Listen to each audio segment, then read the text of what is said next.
Hey guys, and welcome to the course. Let me take the time firstly to thank you for enrolling in this course, and secondly to let you know that if you run into any problems along the way as you move through this course, just let me know. I'm here to help, so if you have any issues or bugs or your code's not working, just ask me a question or send me a message and I'll usually get back to you within a couple of hours.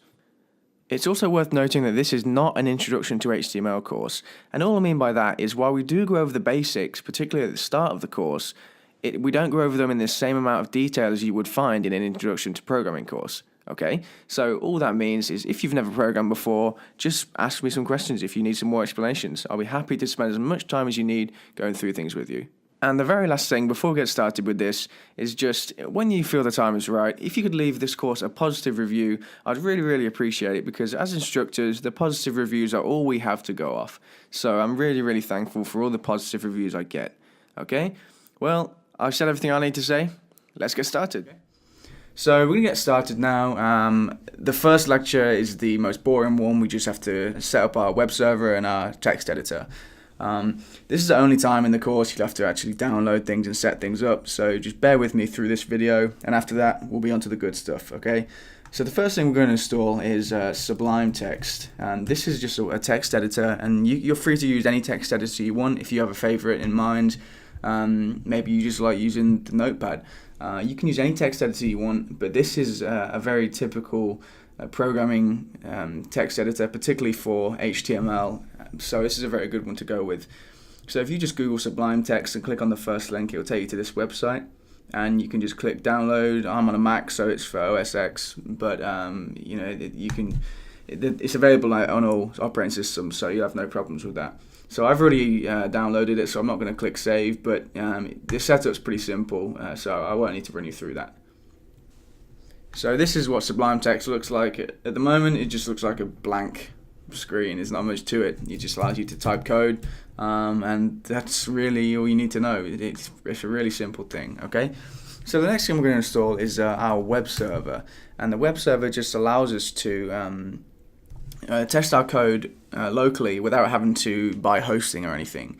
Okay, so you just type in XAMPP just like that, because that's the name of the web server we're going to use, and click on the first link. From there you'll see the different operating systems it's available on, so go ahead and click yours. Like I said, I'm on a Mac, so I would click this one, and then you should see the installer appear. So click save and save that wherever you want. I have already downloaded it ahead of time to just try and speed things up a little bit, so I won't save it again. But once you've saved it, go ahead and open it up and click on the file you just downloaded, and that will start the installer. So on a Mac, it looks like this. Obviously, it will look slightly different on your operating system. So just go ahead and open that up. I need to enter my password, which is just the password for my computer, but you may or may not need to do this. Go ahead and click OK. And you'll see the wizard appear. This is pretty simple. Just click through. Like I said, it looks slightly different if you're on like a Windows operating system or something, but for the most part, it's the same. Okay, I think on the Windows one you have a bunch of different things you can install down here, but just leave the defaults and then click next, and then when you click next again, it will install. Okay, like I said, I've already installed it, so I won't actually do this, but click next and then it will begin the installation. So once you have that installed, you want to go ahead and open it up. So go to the location that you installed it. So on a Mac, it would be in Applications most likely, and scroll down to XAMPP right there. Open that folder, and then you have this one right here. In a Mac, it's called Manager OS X, but it might be called something slightly different for you, maybe like Control Panel or something. And this is the icon. So double click on that. I need to enter my password again.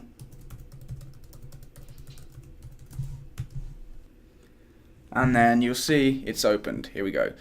So there's really not much you need to do here. Just go across to, or on a Mac anyway, manage servers, and make sure that MySQL database is running and Apache web server is running. Okay.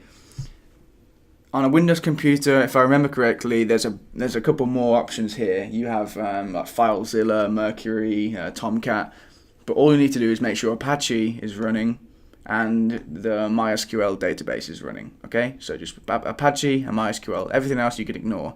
These may or may not be running when you start it for the first time, but most likely they're not, so just hit start on them. Click on them, hit start. Okay, and that's it. Leave that running, don't close that down or anything. And then to check it worked, you can just go to, in your browser, just type in localhost, like that. Just type in localhost, and you should hopefully see a screen similar to this. If you see a screen with a bunch of languages underneath, just click on your language and it should take you to this screen. If you don't see this, it means that you don't have these set up correctly.